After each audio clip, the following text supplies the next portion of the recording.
Salut tout le monde, on est le 3 juin et c'est ma troisième marche pour la marche de l'esprit, pour la collecte de fonds, pour le foyer pour femmes autochtones de Montréal. Merci à tout le monde qui a contribué. Là, je suis rendu à au-dessus de 1000 $. À la dernière vérification, 1100 quelque chose. Donc, j'ai dépassé mon but initial de 1000 $. Merci beaucoup. Donc, j'ai augmenté le but à 2000. Il reste encore beaucoup de temps. On est juste le 3 et puis la campagne dure jusqu'au 11. Alors, je vais répéter aussi que s'il y en a qui veulent participer, vous pouvez marcher. Puis pas juste marcher, si vous faites du rollerblade ou du vélo, c'est correct aussi. Quelqu'un qui est en chaise roulante, puis c'est pas obligé d'être super long, là. C'est vraiment pour les personnes qui peuvent pas participer à la marche collective le 11, comme moi je peux pas par exemple. Mais il y a plein de raisons pour lesquelles quelqu'un pourrait pas. Ça peut être une question de mobilité, ça peut être d'autres responsabilités, plein d'affaires. C'est cool qu'il y a cette option-là de la marche virtuelle. Puis vous n'avez pas besoin de faire comme moi. Moi, j'ai choisi de marcher à tous les jours parce que moi, ça m'aide à me regrounder, recentrer dans tout ça. Puis c'est bon pour moi aussi. Mais aussi, tu sais, ça peut être vraiment juste le tour du bloc, là, l'important, comme si vous lisez la description sur le site de la campagne. Tu sais, si vous descendez sur la page, c'est expliqué, c'est l'intention, c'est même si c'est une petite marche, un petit tour de vélo ou, tu sais, peu importe, juste le tour du bloc avec intention, puis vous prenez un selfie, puis vous le mettez sur Instagram. Il y a des, je me rappelle pas du nom pour hashtag, Gazougi, en français, je pense. Puis c'est ça, là, puis vous circulez l'information dans vos réseaux. Si vous ramassez 50 $, c'est 50 $ de plus pour contribuer aux 60 000 que le foyer vise à collecter.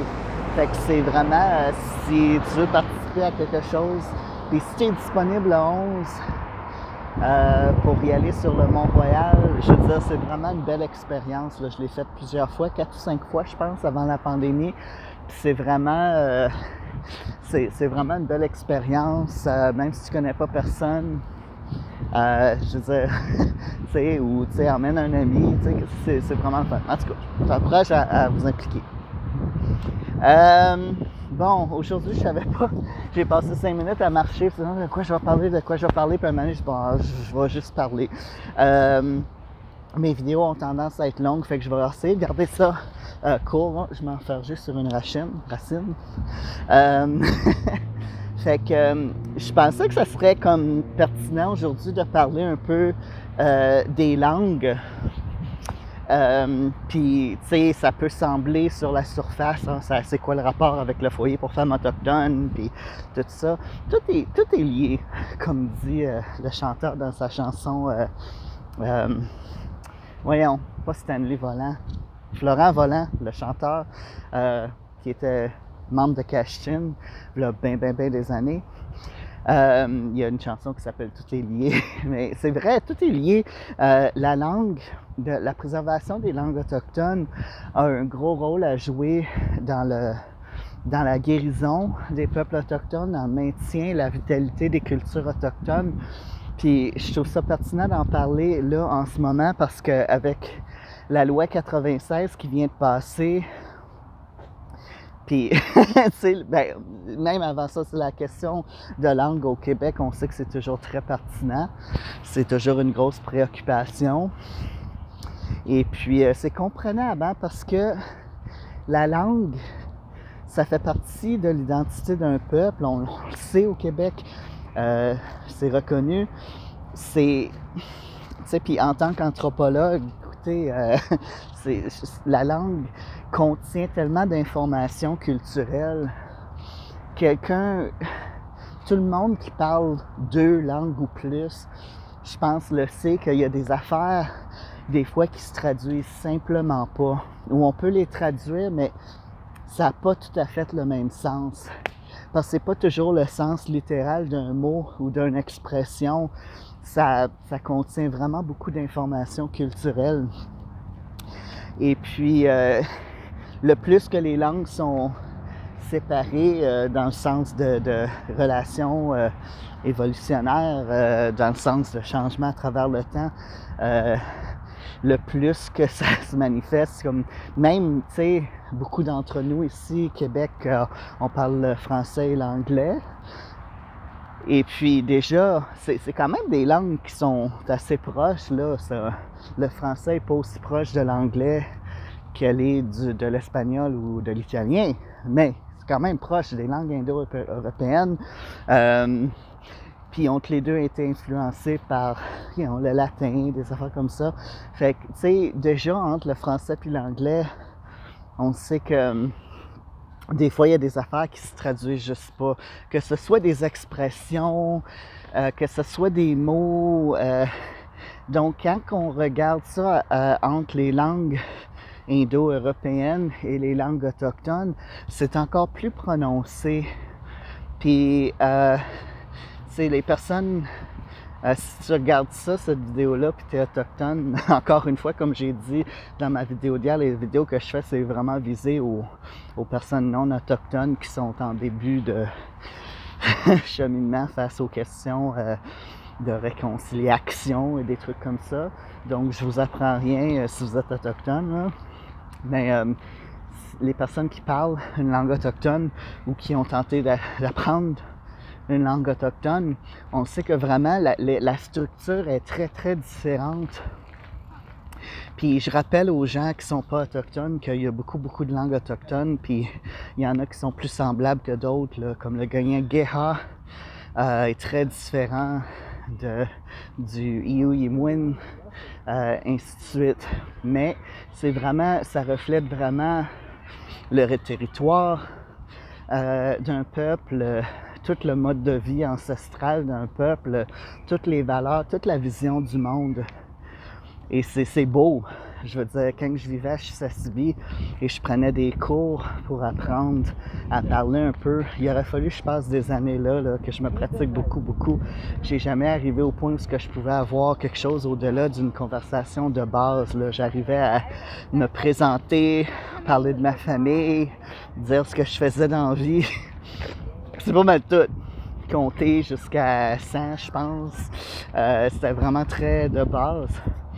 Mais une partie des difficultés pour moi en tant que personne qui a grandi avec le français et l'anglais pour apprendre cette langue-là, c'est vraiment, tu sais, la vision du monde est très différente et puis beaucoup des connaissances dans cette langue sont vraiment contextuelles.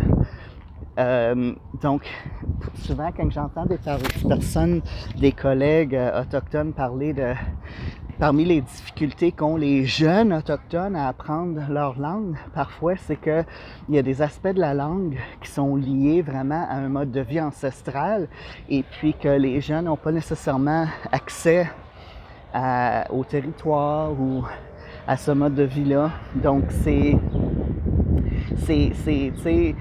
d'apprendre quelque chose sur une page versus l'apprendre dans le vécu, c'est très différent et on le sait qu'on apprend plus dans le vécu. Donc, c'est ça. Donc, pour faire le lien avec la loi 96, il y en a, puis je comprends pourquoi que pour une personne francophone qui est fière de la langue française, puis ce qui est légitime, c'est une belle langue, là. Ça peut être difficile à avaler d'entendre que cette loi-là, qui vise à protéger le français, ça, la question de si elle est vraiment menacée, ça, en tout cas, si vous me connaissez, vous connaissez ma position là-dessus, là. Je pense qu'on exagère un peu la nature de la menace. C'est pas qu'il n'y en a pas, mais en tout cas, c'est politique, là, on le sait. Mais donc, bottom line, ligne, en tout cas, au bout du jour, je pense que vous savez que ce que je pense, c'est que oui, le français est important, mais la manière dont on procède avec la loi 96 est hyper problématique. Donc, pour lier ça à ce que je disais tantôt, c'est que, comme pour les jeunes, ils ont déjà la difficulté aussi, le monde qui font pas le stop, là. Vie urbaine, je m'en plains à toutes les vidéos. Donc, c'est ça. Donc, il y a beaucoup de jeunes qui ont de la difficulté à accéder aux connaissances dans leur propre langue. Là, pour ce qui est de... Bon, vous savez, je suis prof de cégep, donc je vais parler un peu de ça. Ils ont déjà, avec la loi 96, toutes les personnes qui vont aller au cégep, dans un cégep anglophone, vont devoir prendre 3 cours en français de plus. Ils en prenaient déjà 2, comme dans les cégeps francophones, on prend 2 cours d'anglais langue seconde. Dans les cégeps anglophones, 2 cours français langue seconde. Là, avec la loi 96, les étudiants francophones, ou comme on dit allophones, vont devoir prendre 3 cours en français dans leur programme. Donc, pas des cours de français, mais des cours en français. Mettons que quelqu'un est en sciences humaines, bon, ils vont prendre des cours en sciences humaines en français. S'ils sont en sciences pures appliquées, 3 cours en français, en physique, chimie, bio, whatever. Technique infirmière, 3 cours dans leur programme en français, ainsi de suite. Les étudiantes et étudiants qu'on nomme ayant droit, donc les personnes qui ont le droit d'aller à l'école en anglais selon la loi 101, par exemple, à cause que leurs parents ont été à l'école en anglais, et ainsi de suite, donc ça se transmet de génération en génération. Eux autres, ils vont avoir le choix. S'ils sont assez bons en français pour faire comme les autres qui sont allés au secondaire en français, prendre 3 cours dans le programme en français, ils vont pouvoir faire ça. Sinon, ils vont prendre 3 cours de français selon leur habilité. Le problème avec tout ça, c'est que où est-ce qu'on les prend, ces cours-là? OK? Ça veut dire qu'ils vont prendre 3 cours de plus, ce qui va allonger leur cheminement au cégep, ce qui va prendre plus de temps, ou qui vont, tu sais, prendre des cours ailleurs, tu sais. Pour les étudiants francophones et allophones, ce qui vont au cégep anglophone pour améliorer leur anglais, ben, c'est moins de cours en anglais qu'ils vont prendre.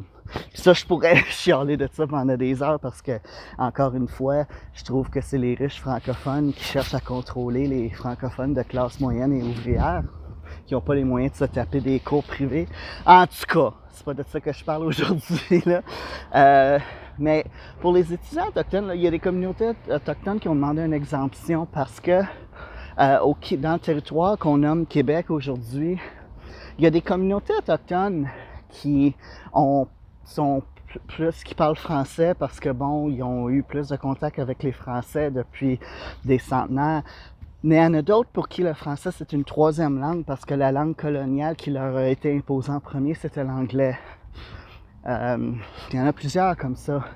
Donc, là, ces étudiants-là qui font face déjà à beaucoup de barrières pour ce qui est de l'accès à l'éducation postsecondaire, ça va leur faire une barrière de plus parce que là, ils travaillent déjà dans une langue coloniale qui leur a été imposée, donc l'anglais. Plus, ils font face à beaucoup de pression d'apprendre leur langue autochtone selon la communauté, ce qui peut être difficile, encore une fois, pour les raisons que je nommais tantôt, parce qu'ils n'ont pas nécessairement accès aux manières traditionnelles d'apprendre leur langue dans les situations d'où leur langue vient, mais c'est plutôt dans des contextes colonisés, scolaires.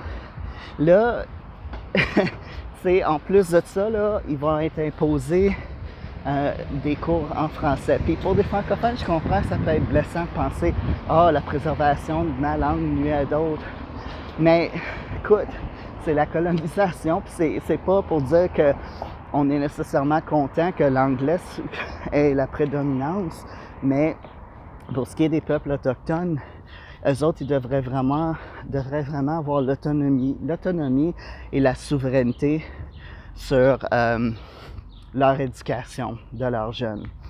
Donc, tout ça pour dire qu'aujourd'hui, je voulais aider un peu à sensibiliser les gens sur l'importance des langues autochtones.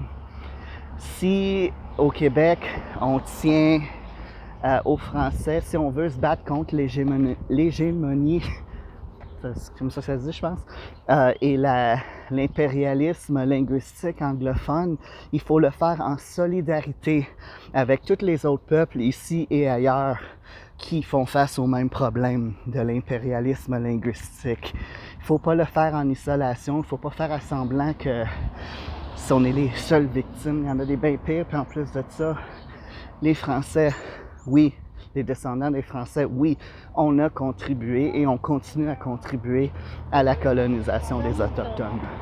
Donc, c'est pas juste une question de solidarité, c'est une question de responsabilité. Alors, je vous laisse là-dessus. Oui, dernière chose, hein, je suis tout le temps en train de mentir. Ah, c'est fini, puis je dis d'autres affaires. Mais je voulais juste dire qu'en surface, ça peut avoir l'air, avoir rien à voir avec la raison pour laquelle je marche, la collecte de fonds pour le foyer pour femmes autochtones. Mais oui, c'est comme je disais au début, c'est tout lié parce que la guérison culturelle, souvent ça passe entre autres à travers la langue. Donc là, j'ai vraiment fini. Je vous souhaite une bonne journée, puis merci encore pour vos contributions existantes ou à venir.